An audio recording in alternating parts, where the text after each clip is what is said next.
Screen belongs to Dr. Kavitha. Doctor, over to you. Thank you. Thank you so much. Thank you, everybody. And thank you, Cindy Uncle and Janki Auntie, for the extremely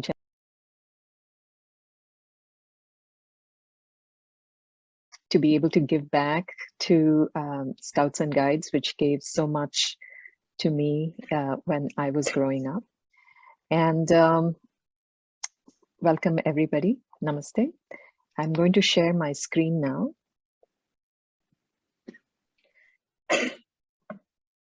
Madhuji, are you able to see this? Yes, I'm able to see. Thank you very much. Thank you. So today I will be talking about heart disease in women, particularly, and how it particularly relates to women in India. But I have to tell you that even if you are not a woman, you will learn a lot about heart disease and how you must take care of your heart. So I'm going to give you the bad news first, which are some facts about heart disease. Heart disease is the leading cause of death in the world. So by the year 2030, that is just in a few years, about 24 million people will die from heart disease. It is the leading cause of death in India. Heart disease is the #1 cause of death in India, as well as other South Asian countries. And in Indians, heart disease happens at least 10 years before other ethnic groups, such as Caucasians. So in Caucasians, 23% of deaths below 70 years of age is from heart disease. But in Indians, more than half the deaths in people who are less than 70 years of age is from heart disease. So what this means is that Indians are at higher risk for heart disease than other ethnicities.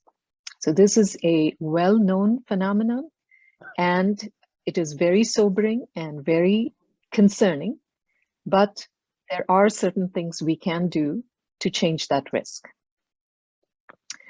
When we talk about heart disease, or what I'm going to talk about heart disease today, refers to coronary heart disease. So I will not be talking about valve disease. I will not be talking about other kinds of heart diseases. There are many, many kinds of heart disease. But the disease I'm really going to re-emphasize today is called coronary heart disease. So many of you may remember from basic biology in high school that the heart is a mechanical organ. It is the organ that pumps blood to the rest of the body. But for it to pump blood, it needs oxygen. The heart muscle itself, which is the pump, requires nutrition and oxygen. This nutrition and oxygen is provided by these small blood vessels that are sitting on the top of the heart, and they are called coronary arteries. So these coronary arteries become blocked over time because of various factors that I'm going to discuss today. And when these arteries start becoming blocked, they start to prevent oxygen and nutrients from going to the muscle. And when that happens, you can have a heart attack, or you may need other kinds of procedures. So coronary heart disease is blockage in the blood vessels that supply oxygen and nutrition to the heart muscle, as I said. What happens initially with heart disease like this, blockages in the coronary arteries, is that when you are resting, when you are sitting, when you are watching TV, when you are lying down, you will have no symptoms because the heart muscle is working normally. But what happens when you start walking or start exercising or exerting yourself is that the heart muscle needs more oxygen. So your heart rate goes up, there is more need for nutrients and oxygen during exercise. And that is when you will have symptoms, only during exercise. That can be various symptoms, and I'll talk about that later. But initially, that's how it presents. Eventually, you start having symptoms even when you are resting. So the most important dangers of this are heart attacks and sudden death. I'm sure that you all know somebody who has died suddenly. And that happens because of this blockage. There are many other reasons for dying suddenly, but this is the most common reason. So let's talk about heart disease in South Asians. That is what really we are concerned about today. South Asians, so this is India, Pakistan, Bangladesh, Afghanistan, all these countries fall in the South Asian category, Sri Lanka, Burma. So South Asians make up 25% of the world's population. But among South Asians, even though we are 25% of the world's population, we have 60% of the world's heart disease. So think about that for a second. We are only 1/4 of the world's population, but more than half of the heart disease burden is in this 25%. So there is a very large predicted increase in heart disease in the developing countries, which are the South Asian countries. So it is estimated that in women, there will be a 120% increase of heart disease, and in men, 137% increase in heart disease, in this particular coronary heart disease. This is compared to 29% in women in developed countries, such as the US, and 48% of men in developed countries, such as the US or UK or other industrialized countries. So you can imagine what a huge burden this is. More than 75% of deaths related to heart disease happen in low and middle income countries, and India is in that category. So if you look at the heart disease trends in India, for instance, in the last since 2000, so almost 20 years, you will see that in 2017, cardiovascular disease, so all kinds of heart disease and vascular disease, caused nearly 3 million deaths in India. And in women, that was 1.18 million women died from cardiovascular disease, and 1.45 million men died from cardiovascular disease in 2017. So these data are always, they lag behind by a few years because it takes that amount of time for these data to be gathered. So from 2000 to 2017, the annual deaths from heart disease have increased more in women compared to men. So I hope this is making sense to you in regard to how important this problem is. So what is it? What is the problem? Why is there such a huge increase in heart disease in women? So greater increase in body mass index, becoming obese, having diabetes. There's a lot of tobacco use in India in women. It's been gradually increasing over the years. And gum disease. So when you have teeth problems and gum problems, this also is a huge risk for heart disease. So just to give you kind of an estimate, you see this map of India that you're all very familiar with. And you see on the top is basically on the top left, you see this is the map of India according to cardiovascular disease. And there are some states that do much worse with regard to overall cardiovascular disease. For instance, Tamil Nadu, Kerala, Punjab have the highest levels of heart disease. And other kinds of other states you can see in orange, like Maharashtra, Andhra Pradesh, West Bengal, slightly lower than the first three. And then for Karnataka, here we are. So right, it's number 3 with regard to overall heart disease.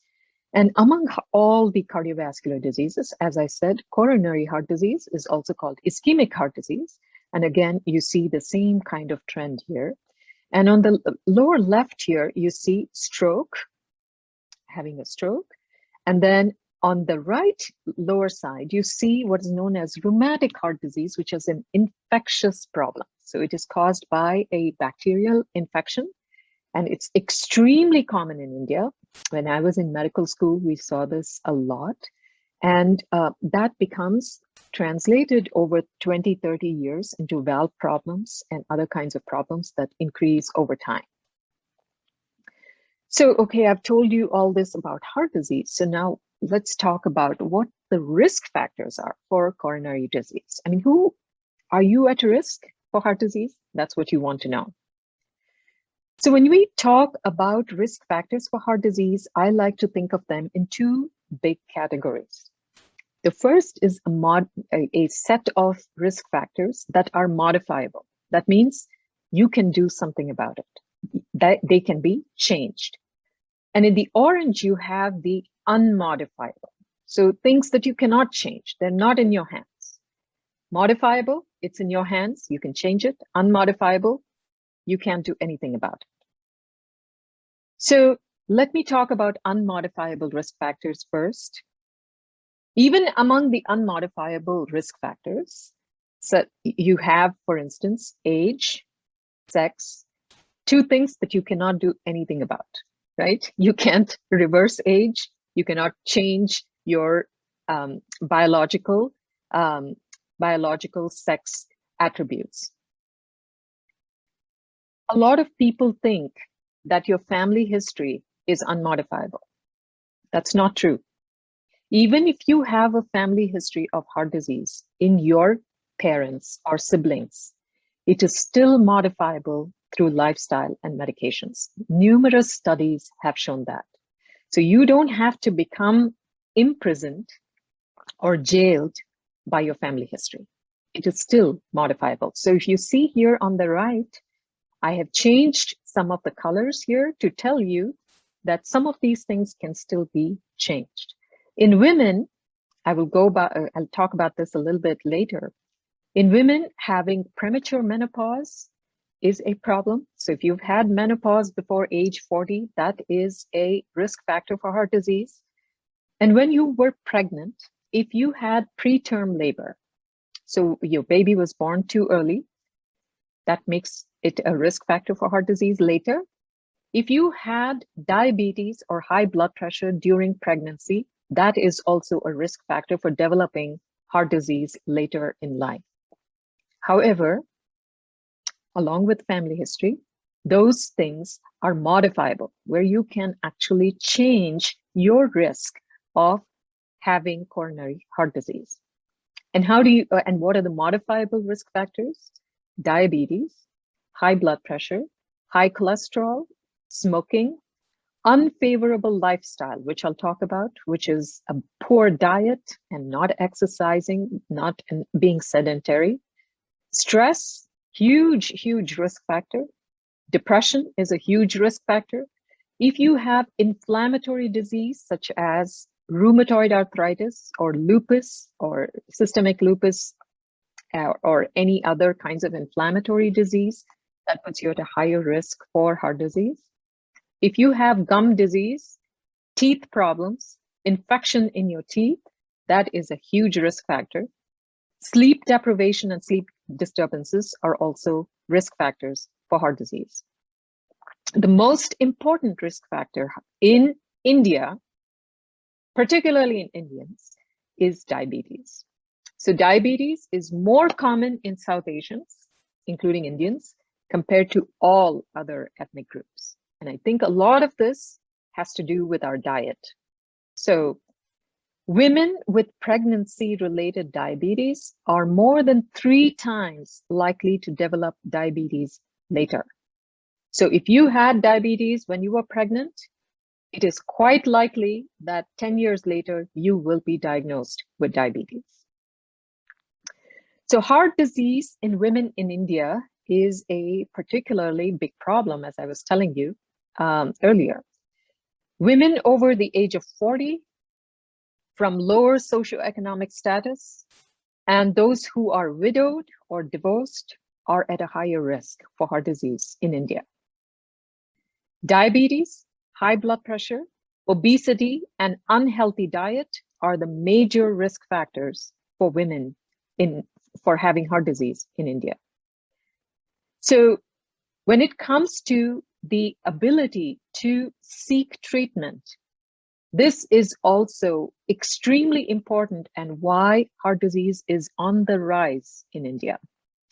So treatment seeking, where women are educated enough to go and seek treatment, usually happens in the upper socioeconomic status and those who are married or those who are educated.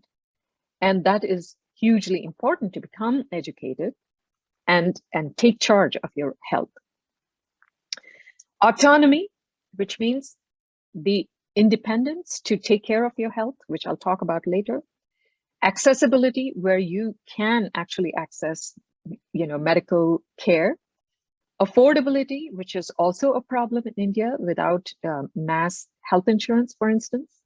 And availability. I can tell you about many tests, which I'll talk about today, but if it's not available in your area, that makes it a huge problem also.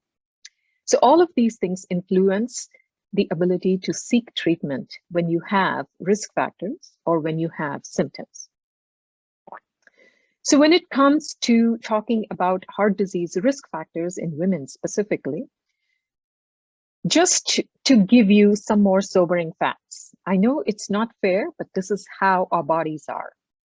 Women with diabetes are at higher risk of heart disease than men with diabetes. So if you are a woman and you have diabetes, you are at a much higher risk for having heart attacks or dying suddenly from heart disease than men. Women's hearts are more affected by stress and depression than men. I would go one step further and say women take things very personally and become more stressed and more depressed by things that you may not affect men a lot of times.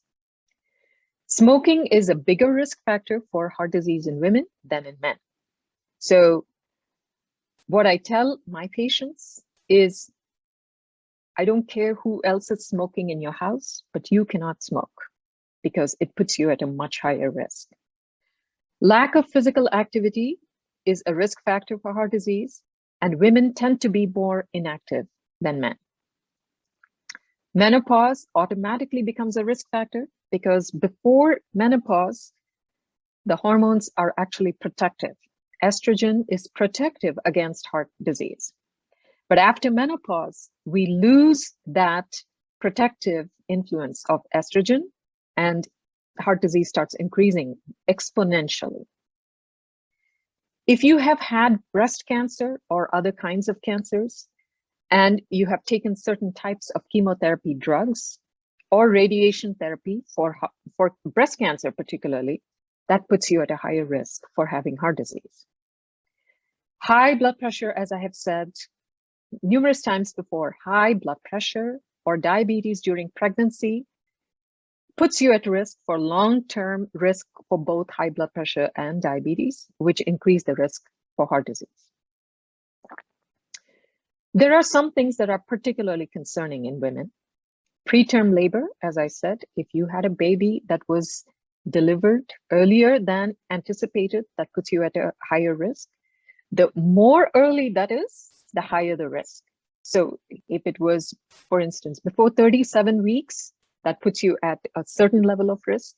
But then if it was before, say, 26 weeks, that puts you at an even higher risk for developing heart disease later.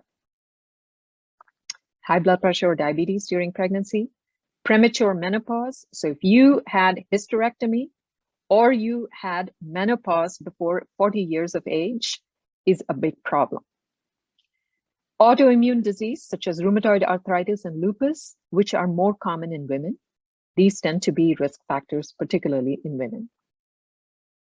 Irregular menses. So those of you who are in the childbearing age, if you have irregular menstrual cycles, that is actually associated with heart disease. Depression tends to be more common in women, and in India, it goes unrecognized and untreated for years, possibly lifetimes, because you're not supposed to have depression, and that puts you at a higher risk. Stress, which is another huge risk factor, and I'll talk about this later. So there are certain things that you can look for right now. A waist circumference. So if your waist circumference is more than 80 centimeters, if you're a woman, and more than 90 centimeters, if you're a man, plus you have either a triglyceride level of more than 150, an HDL level less than 40, high blood pressure, or you have diabetes or a high fasting sugar. If you have two of these plus this waist circumference, you have what is known as insulin resistance. What this means is that your pancreas, your body is producing insulin, but because there is so much fat around the belly, that fat is covering the organs and the insulin cannot get into the liver. It cannot get to the organs because these organs are nicely wrapped up in fat. And that insulin resistance is a huge, huge risk factor, particularly in Indians. So Indians have a very unique body type where you may actually be very thin elsewhere, but then you have a huge belly. And if you have that with this huge waist and belly, that is a particularly strong risk factor.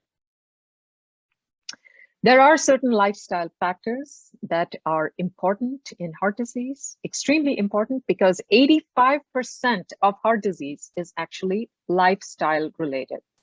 So you can do something about it. So our diet in India tends to be extremely carbohydrate heavy, with a lot of rice and a lot of things that are carbohydrate rich. And when you mix that with the Western diet, excessive dairy, cheese, fried snacks, the samosas and the pakodas and the vadas, the pizzas, fast foods, you mix all that together, it is actually disastrous. In fact, what studies have shown from India is that as soon as the economy opened up in the 90s and all the Western companies started coming to India, the McDonald's and the Burger King and then the Pizza Hut, when all of these companies started coming to India, heart disease started going up along with diabetes, because now people have access to both an unhealthy Western diet as well as an unhealthy Indian diet. And between the two, it is a complete disaster. Lack of exercise. I mean, in the majority of India, exercise is unheard of. And with the long hours that people work, you're always sitting in the car or you're on a scooter or somewhere else, and you are going from place to place, and you just don't make exercise a priority. Excessive emotionality is another huge lifestyle factor for Indians. You know, it's what I call the Bollywood culture. Everybody is excessively emotional for no good reason. Everything is a crisis. Everything requires an emotional response. And we have this a very skewed way of looking at the world, which is not practical. So this excessive emotionality where you're reacting to everything is really a problem, because your body is producing a lot of stress hormones, and that causes the inflammation in the body and in the arteries, that causes the blockages. There are particular issues when it comes to symptoms. So you all know the typical symptom of having chest pain. right? I hope you all know that most people that have heart problems say they have chest pain. But women tend to have symptoms that are more atypical. So you may not actually have chest pain, okay? You may have something else. So what should you watch out for? You can have chest pain, of course, but you may also have pain in your jaw or in your neck or in your back, or you may have symptoms above the diaphragm, which a lot of times my women patients tell me, I just don't feel good. So what is the diaphragm? The diaphragm here you see on this diagram here. The diaphragm is this muscular organ that separates the chest from the abdomen. So any symptom above the diaphragm can be concerning for heart disease. So if you have shortness of breath, for instance, where you cannot catch your breath. So there are two important things here. One is if you are not inactive and you are out of shape, you are going to be short of breath if you exercise, right? If you've never taken stairs before and you try to go up 2 flights of stairs, of course you will not have, a good time breathing. That is different. But if you get short of breath with exercise, and that is new, you should get that checked out because it can be a symptom of heart disease, okay? Now, how do we test for heart disease? So I want to tell you that there is no single test. We always rely on numerous tests. So it depends on the type of heart disease that we are looking for. Remember, I gave you, for instance, that map of India with rheumatic heart disease, which is from a bacterial infection. That causes valve problems. So for that particular disease, we would be using one type of test. But the coronary heart disease, which is because of blockage in the artery around the heart, we will be using a different type of test. So depending on what we are looking for, we will be doing different types of tests. So there are different types of tests. There are blood tests. There is the ECG or EKG, as we call it, that your doctor can do in the office.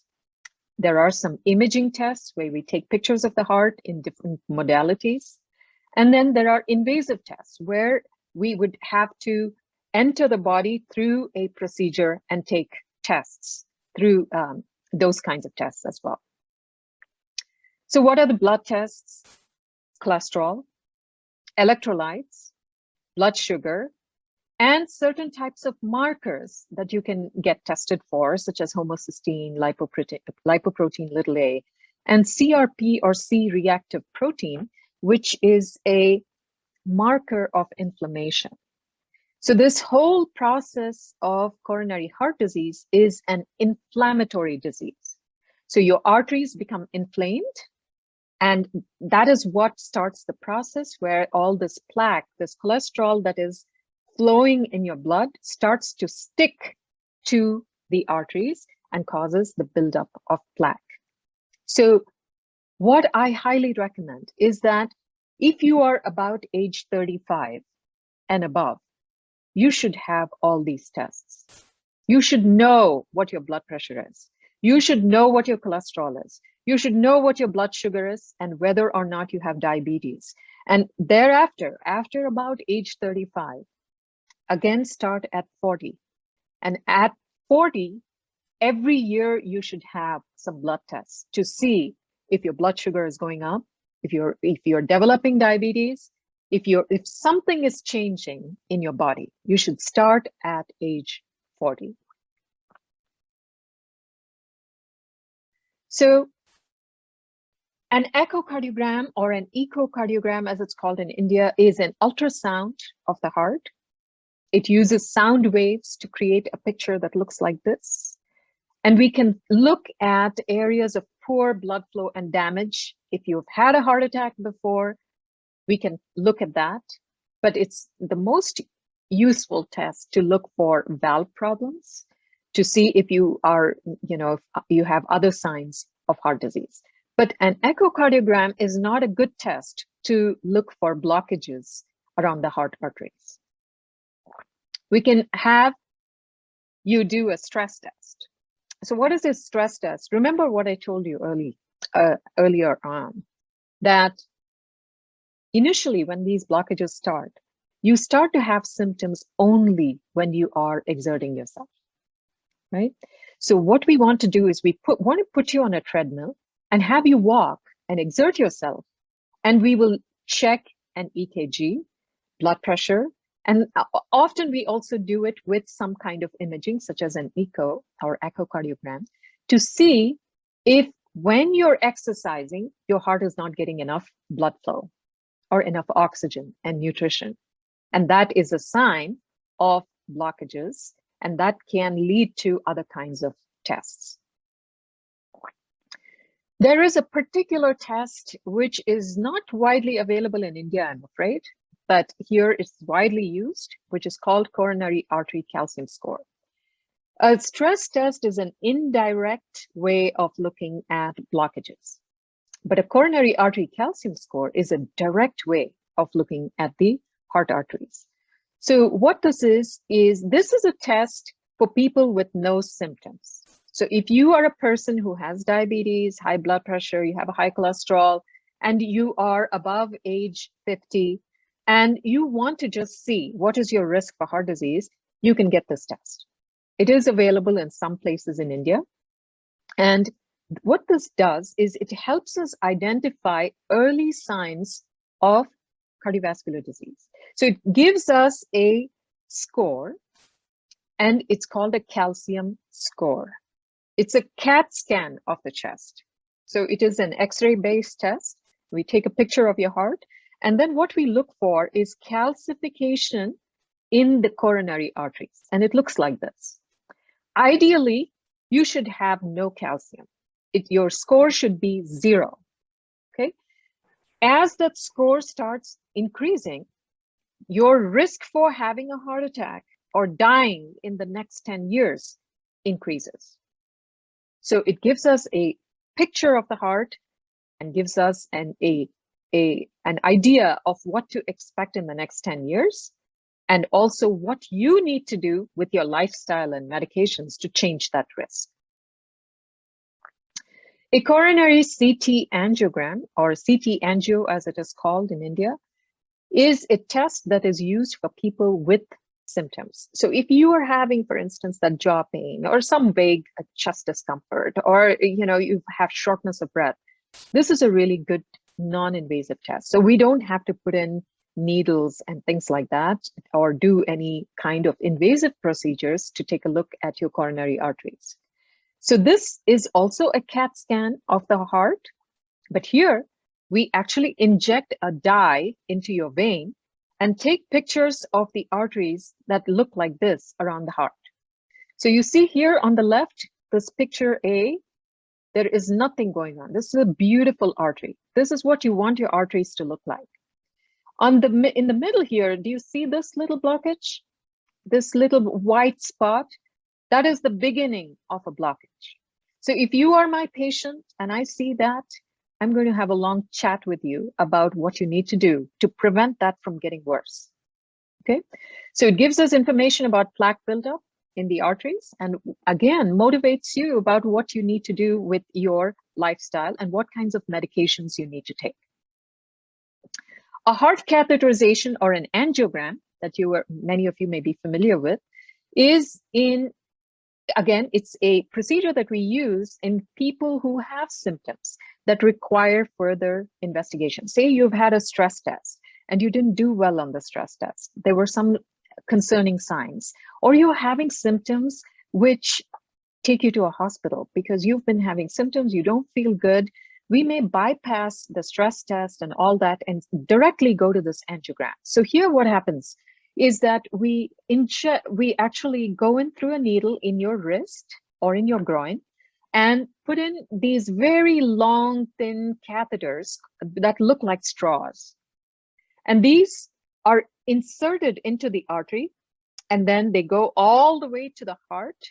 And then we inject dye into the arteries of the coronary arteries and take pictures that look like this. It's an invasive procedure.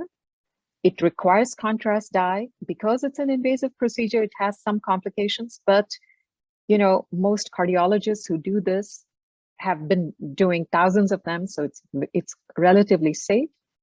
And so what it does is it gives us an idea of whether you have a blockage, and if you need what is known as an angioplasty.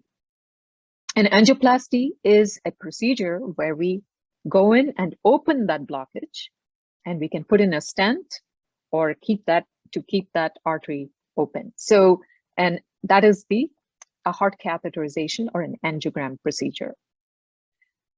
So moving on next to the next important topic, which is how do you modify your risk factors? Say you have, diabetes, high blood pressure, you've had, premature menopause or whatever.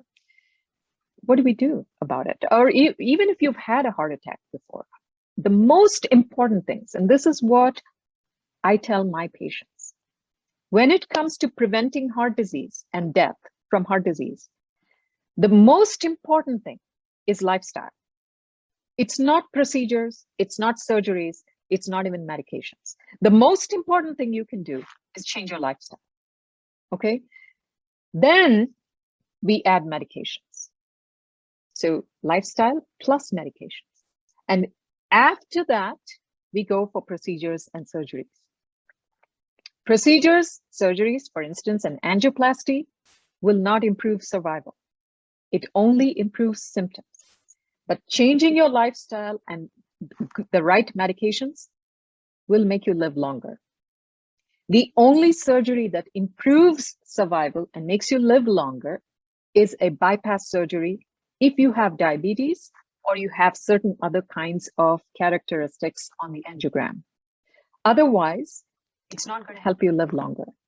And even so, even if you have had a bypass graft surgery, even if you've had bypass surgery, you've had angioplasty, but you are not controlling your lifestyle or you're not taking the right medications, you will still die earlier than expected.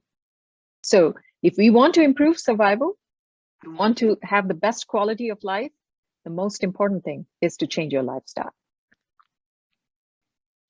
What are the lifestyle changes? So these are the lifestyle changes that I recommend, which are, I'm just putting in the cover of my book. It's called The Heart of Wellness, which delineates all of these lifestyle changes and the logic behind it. So this is what I recommend. No sugar, 0 sugar in your diet. And so in my patients who have heart disease, I say not even fruit, 0 sugar. No rasgulla, gulab jamun, kesari baat, none of that. Okay, 0 sugar, very, very low salt. Your entire salt consumption in the day should be less than half a teaspoon for you. So whatever you're eating throughout the day, it should have less than half a teaspoon of salt. No tomatoes, which is really impossible for a lot of Indian people to think about. It's like, how do you cook without tomatoes? You can. No tomatoes, no coconut. 2 extremely inflammatory products for the heart. Avoid processed and fast foods. No pizzas, burgers, Taco Bell, none of that. And one thing that a lot of people, especially South Indians, become really shocked about is no fermented foods. No dosa, idli, uddin vada, none of that. Fermented foods actually make your inflammation worse. So no fermented foods, okay? Follow strict timings. What does that mean? Eat only 2 times a day. Eat at 9 o'clock and eat at 5 o'clock. Don't eat anything in between. And what I tell my patients is do not eat after 6 p.m. If you have not eaten by 6:30, you should not eat that day because it really messes up your metabolism and creates this inflammatory cascade every time you eat late and you eat heavy meals. So eat only 2 times a day and do not eat after 6 p.m. Sleep at 10 p.m. Wake up at 6 or before. Don't stay in bed after 6. Don't stay up after 10. So very important to follow these strict timings, because this has to do with the circadian rhythm and how your hormones and your chemicals are produced in the body, and to work with that. Moderate exercise is enough. You don't need to go to the gym. 30 minutes of walking every day is important. So that much exercise. And really, I cannot recommend this enough. Avoid excessive emotionality. Become pragmatic and practical. Don't look at everything as a crisis and as something that requires an emotional response. Now, especially relevant for Indian women, put yourself on the priority list. You know, this issue of saying, well, you know, you are a mother or you're a wife and you're busy taking care of everybody else and you don't have time for yourself. That never works, because eventually, you know, you are going to have to deal with the problems yourself. So put yourself on the priority list, take care of yourself. Don't rely on your husband, your partner, or children to take care of you. It's not their job. Your job is to take care of yourself. Your health is your job. And also along the same lines, I highly recommend that you stop babying your husband and your children and everybody else in the house. Everybody should take responsible for their health. It's not your job to take care of your adult children, for instance. When they are young, little, makes sense. But I see this a lot in Indian women. They have children who are in their 40s and 50s, and the mom is still bringing them coffee and putting food in their mouth. Don't do that. That's not a sign of love. That's a sign of enabling and not empowering people. Educate yourself about your health, because that is how you empower yourself. Become proactive. Don't wait for a problem to happen. Start with the lifestyle changes. Become proactive about your health. Understand what needs to happen. Get those tests, at least the blood tests. Understand what your risk is and start modifying it. Have your own interests and goals, please. You know, I can't emphasize this enough, particularly in women. It's a short life. Before you know it, you'll be dead. And you have to develop your own interests, your own goals, and really work towards that, and develop a kind of a happy attitude and a cheerful attitude where not everything is a crisis. So when it comes to risk factor modifications, these are my recommendations. Your waist circumference, take a measuring tape, measure your waist. It should be less than 90 centimeters if you're a man, less than 80 centimeters if you're a woman. If it's not, you need to get on that lifestyle, the diet and the exercise. Your BMI, if you go to Google BMI, you'll be able to put in your height and your weight, and it will give you a BMI. In Caucasians, a normal BMI is less than 25, but in Indians, it is less than 23. So Indians need to be thinner compared to all other ethnicities. If you have diabetes, your hemoglobin A1C is the number you need to keep track of. It should be less than 6.5. The ideal, if you're not diabetic, is 5. If you have high blood pressure and you're less than 65 years of age, your blood pressure should be less than 130/80. If you are more than 65 years of age, it should be less than 140/90. If you have high cholesterol, these are the numbers to aim for. If you have had a heart attack or you have blockages that you know of, your LDL cholesterol needs to be less than 70. And if you don't have heart disease, it should be less than 100. And your triglycerides should be less than 150. If you are a man, your HDL should be more than 40. If you're a woman, your HDL, the good cholesterol, needs to be more than 50. There is also this thing called lipoprotein little a. If your doctor checks it, it should be less than 20. If you're a smoker, please stop completely. So even one cigarette per day will increase your risk for both stroke and a heart attack. Alcohol, if you take alcohol, drink it in moderation, not more than 2 or 3 drinks per week.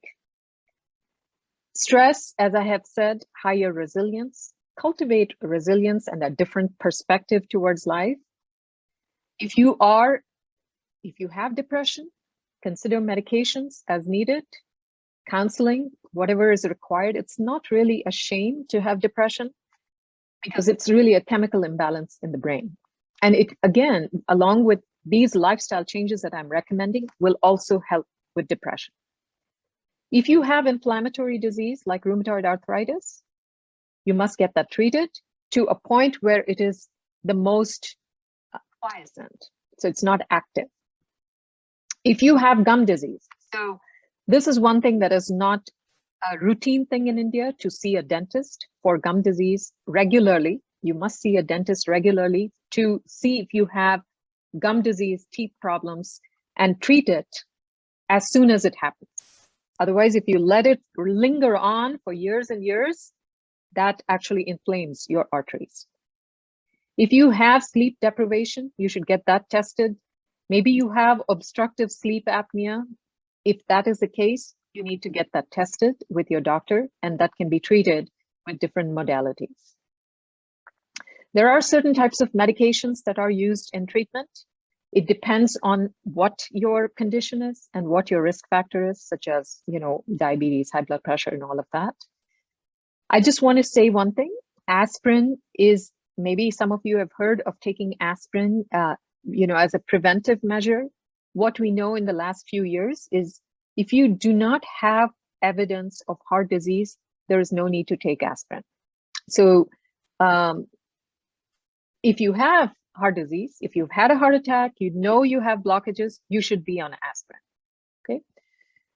Then there are statins, like atorvastatin, for instance, and other kinds of statins, which lower cholesterol, but they also lower the risk of having a heart attack or a stroke. There are also invasive treatments, such as an angioplasty, like I was telling you earlier. This is done through a heart catheterization procedure where we put in a catheter. Now you see the blockage here. We put in a stent and we expand it, and that stent keeps that artery open.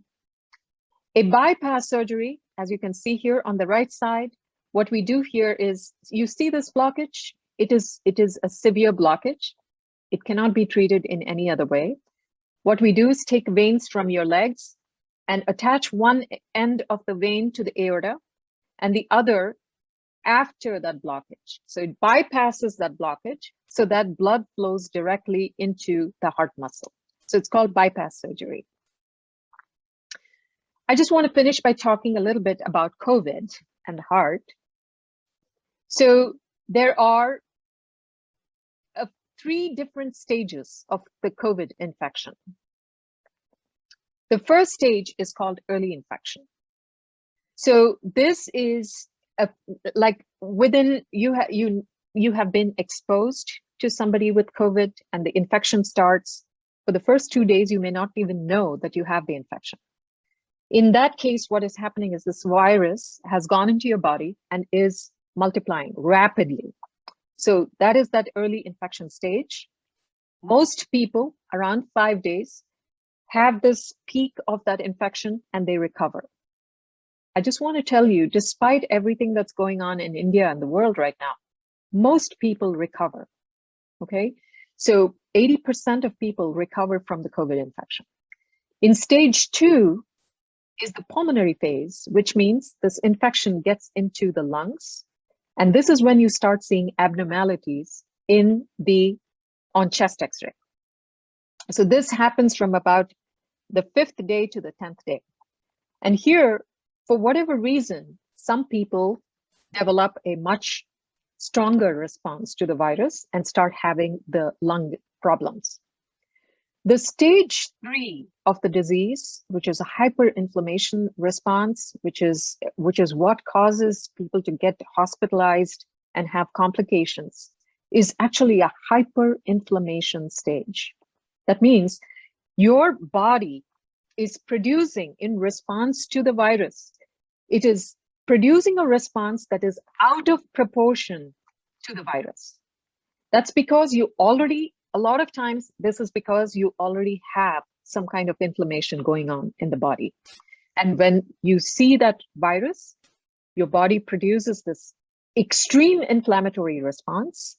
And that is when people start having complications. And that happens after about the 10th day. So when it comes to the heart and COVID, so here you have the virus. The virus can directly affect the heart muscle. It can cause problems in the lungs where there's not enough oxygen to the body, and that can affect the heart muscle indirectly. It can be an issue of a supply and demand mismatch, as in your body requires more oxygen, but your body is not able to provide it because the lungs are compromised. There is this thing called cytokine storm, which is that's this hyperinflammation process. See, in that complication phase of COVID, it's not actually the virus that's causing it. It's your own body mounting this response that is causing the problem. And that is the cytokine storm. So all of this can cause heart attacks. It can cause a weakening of the heart muscle. It's called myocarditis. It's an infection of the heart muscle. It can cause blood clots in your arteries and your veins, and it can cause heart failure. So all of these are manifestations of COVID, but not from the virus. It is from your own body's response. There are certain risks for developing heart problems from COVID. Older age, if you have heart disease already, if you have diabetes, if you have lung or kidney problems, you're at a higher risk for having COVID-related heart problems. If you have systemic inflammation, that is also a risk factor. If you have blood clotting problems, even before COVID, that will make the problem worse. If you have severe illness from COVID because of this response, again, it's a problem. If you're not mobile, as in if you are bedridden, that will also make these complications worse. So again, these are all the different heart problems that can happen as a result of COVID. All of you know that there are new variants of the virus. There's the Indian variant, which is the B.1.617 variant, which is causing the huge wave of infections right now in India. India makes up 50% of the COVID-19 cases right now and 30% of deaths from the virus globally, according to the World Health Organization. This variant may actually be more transmissible, and probably this is why there are more infections right now. It may cause more severe disease. It may actually fail to respond to treatment. It may actually evade that immune response from the body, or you may be testing and your test may not be able to pick up this new variant. And this is why there's the spread of infection going on right now. How do you prevent it? You all know this. You've all worked in the community with this, with Bharat Scouts and Guides. So I'm preaching to the choir here. Masks, social distancing, hand washing, vaccination. Any vaccine is better than no vaccine. An anti-inflammatory diet, that diet I told you about, is the most important thing. Because if you have inflammation in your body, you will have severe disease. And the way to decrease that load of inflammation is to be on the right diet. There are some studies suggesting that steaming may be helpful. So if you go out for whatever reason, you come back home, you can take some steam for a few minutes. That may help with killing the virus in your mucous membranes in your nose and so on. Breathing exercises can help. So pranayama is extremely important. But again, for pranayama to be successful, you have to be on the right diet. If you eat a lot of inflammatory foods, pranayama is not going to help you.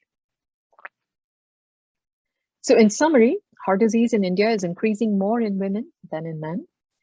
Obesity, diabetes, gum disease, psychological factors are especially more important in women. A disciplined lifestyle of diet and exercise is hugely important. And I would say to all women, particularly because you're educating the next generation of women. Take charge of your health, become independent, become educated and knowledgeable about yourself, and educate other women along with that. So thank you so much for giving me this opportunity to speak. I will stop here and take any questions.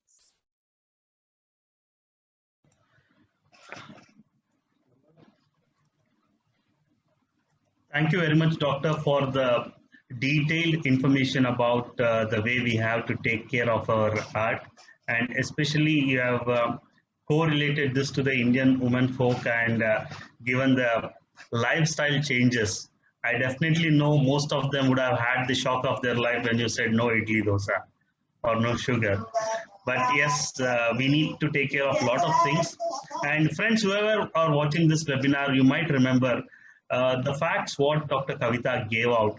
It was like summing up quite a few things what as BSc Karnataka we have been doing and advocating. You can see the Corona Wellness Program where we try to bring discipline in your life to wake up at 6 and start doing some kind of an exercise, which also included the breathing exercise what Dr. Kavitha mentioned. At the same time, we had a couple of more webinars by Dr. Kader Wali and Dr. Kaje, which was talking about the millets that has to be used in our food habits. And going back to our traditional food habits, thank you very much, Dr. Kavitha, for reaffirming all these things and enabling our viewers and participants and young scouts and guides to understand the lifestyle changes they have to bring in to have a healthy heart. At this juncture, if anybody has a question, you can post the question on the Q&A button. And if there's any question, we will try to answer the questions. Otherwise, I would like to invite Ms. Jyoti to kindly propose the vote of thanks.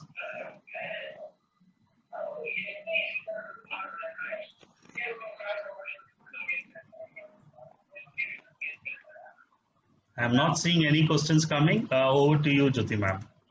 She has gone very detailed in the subject. No doubts in anybody's mind. Either that or I've confused everybody. I compliment you for your knowledge, depth of knowledge and presentation. Thank you. Thank you, Madhusudan sir. Dr. Kavitha, before proposing the vote of thanks, I have a question. I have a doubt in my mind. You said only 2 times we have to eat. That's one at 9 and other one's at 5 p.m. But generally these dietitians, they advise a very small meal frequently. What do you have to say about it? Yeah, that's a very good question. It's a very, very good question. And there is, I'm just going to mute I'm just going to mute Madhuji. So it's a very good question. And, you know, when you talk about diet, there is no right diet. You know, the diet depends on what you are trying to accomplish. So this is why there is no agreement among dietitians about what is the best diet, because there is no such thing as a best diet. It depends on the philosophy that you are prescribing to. See, my whole philosophy is about decreasing inflammation, and my knowledge of cardiology is enhanced by my knowledge of Ayurveda. And fortunately, there's a lot of data in modern medicine that supports what our rishis have said for 5,000 years, which is to align yourself with the circadian rhythm, which is you eat at certain times because that's when those enzymes and those chemicals are most powerfully released. If you eat at other times, you will develop problems. So this is the whole philosophy behind intermittent fasting, which is the big deal right now. You know, everybody is doing intermittent fasting, at least here. But the root of intermittent fasting is in our Vedas. So this is not a new thing at all. And we've been saying this for years and years. But now, because modern science is saying intermittent fasting, people are thinking, oh, this is really cool. But this has been said in our scriptures for many years, so thousands of years. So the philosophy here is to decrease inflammation by restricting your food intake to certain times. So dietitians, on the other hand, they have their own philosophy. So if you prescribe to that philosophy, you do that. If you prescribe to a particular philosophy, follow that. Don't mix things. This is what I tell people. Don't mix Ayurveda with medicine. That's not the way to do it. So it all depends on what your philosophy is and what you're subscribing to. Doctor, we have one more question. Dr. Kavitha, what is the recommended sleep? I'm a light sleeper and cannot sleep beyond 6 hours most of the times. I feel fine during the day. 6 hours is fine. So anything between 6 to 8 hours is fine. Actually, studies have shown that if you sleep too much, that's also a problem. If you sleep too little, that's also a problem. So there is a happy medium between the two. So 6 to 8 hours is fine. There is one more question from Ms. Chaudeshwari. My husband has no heart disease, but the cholesterol level is 200. He has started taking aspirin just from 3 days. Kindly suggest, sir. Yeah, so as I said, aspirin is not suggested if there is no evidence for heart disease. So depending on your husband's age and his risk factors and what else he has going on. And then, if he has high cholesterol, he should be on a cholesterol medicine, but not necessarily aspirin. But if your doctor finds that he has blockages, then he should be on aspirin. Thank you, doctor. No more questions. And everybody, now the webinar comes to a close. Thank you, one and all. Thank you. Thank you, everyone.